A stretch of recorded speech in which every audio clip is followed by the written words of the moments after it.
नमस्कार दोस्तों, कैसे हैं आप सब। तो स्टार्ट करते हैं आज की वीडियो। देखते हैं मटेरियलिटी कॉन्सेप्ट के बारे में। तो what is the meaning of materiality concept, ये जान लेते हैं आज। तो दोस्तों, इस कॉन्सेप्ट के अकॉर्डिंग अगर हम अकाउंटिंग फॉलो कर रहे हैं, अकाउंटिंग कर रहे हैं, तो जो अकाउंटेंट है उसको ये ध्यान देना चाहिए कि जो भी अकाउंटिंग कर रहा है, जो भी एंट्री कर रहा है, अगर उस एंट्री की मॉनेटरी टर्म्स में वैल्यू नहीं है, ठीक, तो मतलब जो है उसको एंटर नहीं किया जाएगा। मतलब अगर उसका कोई मटेरियल एग्जिस्टेंस नहीं है तो that entry should not be entered in the accounting book. आ रही बात समझ में। तो मटेरियलिटी प्रिंसिपल जो होता है ये क्या कहता है कि अगर किसी भी सामान का, अगर उसका इफेक्ट जो है मटेरियल नहीं है, तो हमें उस कॉन्सेप्ट को इग्नोर करना पड़ेगा, उस एंट्री को इग्नोर करना पड़ेगा।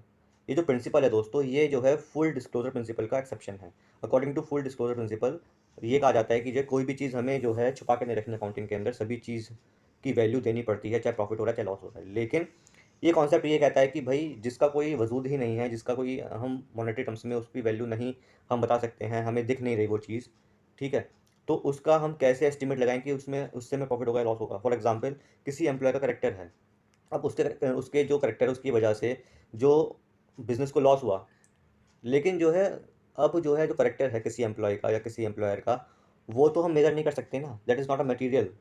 तो ऐसी चीज़ें नहीं मेज़र की जाएंगी। या फिर बहुत छोटे-छोटे मतलब जो खर्चे हैं, कंपनी है, टर्नओवर उसका अराउंड 10 करोड़ का टर्नओवर है, और पर मंथ जो है उसके पैटी जो खर्चे होते हैं, स्मॉल जो खर्चे होते हैं, स्मॉल जो एक्सपेंडिचर होते हैं, वो अराउंड सपोज़ 2,000 या 10,000 भी है, ठीक है, 10,000 रुपये खर्चा उसका पर मंथ का होता है। बहुत ऐसे एक्सपेंसेस हैं जिसको मतलब जो है काम के नहीं है वो, फॉर एग्जांपल स्टेशनरी आइटम्स। तो ये जो 10,000 रुपीज़ है ना, ये अकाउंटेंसी बोलती है कि इसको आप इंक्लूड मत करिए टर्नओवर पे उसमें। आप जब बनाएंगे फाइनेंशियल स्टेटमेंट तो उसमें ये जो खर्चा है ये इंक्लूड मत करिए। इससे क्या होगा, अगर आप 10,000 के लिए मतलब जो इसको इंक्लूड करना चाहेंगे तो पहले आपको जो है इस 10,000 का बताना पड़ेगा कि ये कहाँ कहाँ पर यूज़ हुए हैं 10,000।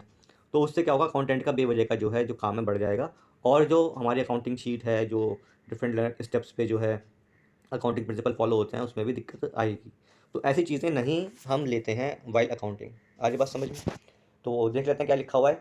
Materiality principle permits other concept to be ignored if the effect is not considered material. The principle is a exception to full disclosure principle, ठीक है।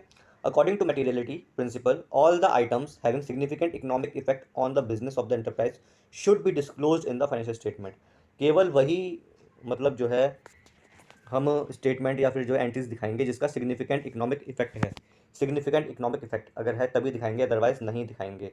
And any insignificant item which will only increase the work of accountant but will not be relevant to the users need should not be disclose in the financial statement, ठीक है। जो ऐसे items, ऐसी entries जो केवल accountant का work बढ़ाएं और जो यूजर्स हैं उस फाइनेंशियल स्टेटमेंट के, उनको कोई इफेक्ट ना हो, कोई उनका फ़ायदा ना हो उस एंट्रीज की वजह से, उस स्टेटमेंट की वजह से, तो हम जो है उसको इंक्लूड नहीं करेंगे अपने फाइनेंशियल स्टेटमेंट के अंदर, ठीक है। जो मटेरियलिटी कॉन्सेप्ट है varies on the size of the entity, वो तो है ही। भई कोई अगर कंपनी है बहुत बड़ी है, एमएनसी है, तो उसके लिए जो 10 लाख का ट्रांजैक्शन अगर है और हम उसको बोल रहे हैं कि वो इमैटेरियल है, तो छोड़ सकते हैं। लेकिन कोई कंपनी छोटी है तो उसके लिए तो 10 लाख बहुत बड़ी चीज़ है ना।